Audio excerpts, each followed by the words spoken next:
আমি ওটা জানি না এখনও, তার কারণ হচ্ছে যে আমরা যেভাবে আগে কাজ করছিলাম এখনও সেভাবেই কাজ করছি। যুব ও ক্রীড়া প্রতিমন্ত্রী হিসেবে দায়িত্ব পাওয়ার আগে থেকেই বাংলাদেশ ক্রিকেট বোর্ডের সর্বশেষ নির্বাচন লিগে সরব ছিলেন আমিনুল হক। সরকারের হস্তক্ষেপের কারণে ওই নির্বাচন প্রশ্নবিদ্ধ ছিল বলেও মন্তব্য করেন তিনি। বিবেচনা করবে কিভাবে কি চলতে হবে, আমরা আমাদেরটা বিবেচনা করে আমরা আগে যেভাবে চলছিলাম এখনও সেভাবে চলছি। দায়িত্বে আসার পর অবশ্য বিসিবিকে নিয়ে এখন পর্যন্ত কোনো উদ্যোগ নেননি ক্রীড়া প্রতিমন্ত্রী। বিসিবির ফিনান্স কমিটির চেয়ারম্যান এম নাজমুলের বিশ্বাস, দায়িত্বশীলভাবেই সবকিছু দেখভাল করবেন ক্রীড়া প্রতিমন্ত্রী। বিসিবির বর্তমান কমিটিতে সবচেয়ে আলোচিত পরিচালক এম নাজমুল ইসলাম। বিভিন্ন বেফাস মন্তব্যের কারণে বারংবার আলোচনায় এসেছেন তিনি। এবার তিনি মন্তব্য করলেন ক্রীড়া প্রতিমন্ত্রীকে নিয়ে। নাজমুল জানান, আমিনুল হক দায়িত্বে আসার আগে বিসিবিকে নিয়ে বিভিন্ন মন্তব্য করলেও এখন বাস্তবতা ভিন্ন।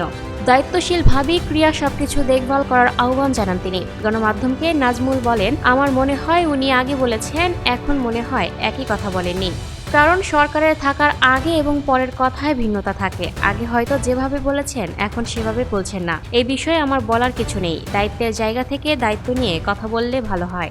বাংলাদেশের বাস্তবতায় সরকার পরিবর্তনের পর বিভিন্ন অঙ্গনে পরিবর্তন আসতে থাকে। বিসিবিতে সেরকম কোনো আভাস আছে কিনা বা কাজ করার পরিবেশ কেমন, সেই প্রশ্নের উত্তরে নাজম বলেন, আগে যেভাবে কাজ করেছিলাম এখনও সেভাবেই কাজ করছি। আমরা একটা নির্বাচিত বোর্ড, যে সরকার এসেছে সেটাও নির্বাচিত।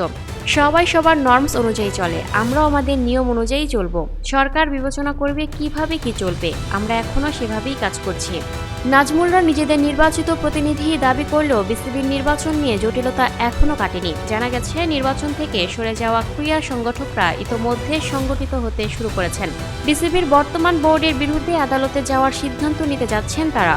ফবস এই বিষয়ে কোনো মন্তব্য না করে নিজেদের কাজটাই করে যেতে চান নাজমুলরা। তিনি বলেন, যারা বলছে তারা বলছে, তাদের কথা তো আটকে রাখতে পারবো না। মামলা নিয়ে আমাদের কোনো ধরনের মন্তব্য নেই। কোর্টের কিছু থাকলে তা নিয়ে কথা বলা সাবজুডিস। আমি এই ব্যাপারে কথা বলতে রাজি না। সেটা ওনার ব্যক্তিগত মতামত, আমার এইখানে কোনো ধরনের মতামত। Lucky Akter, up to date news, Dhaka.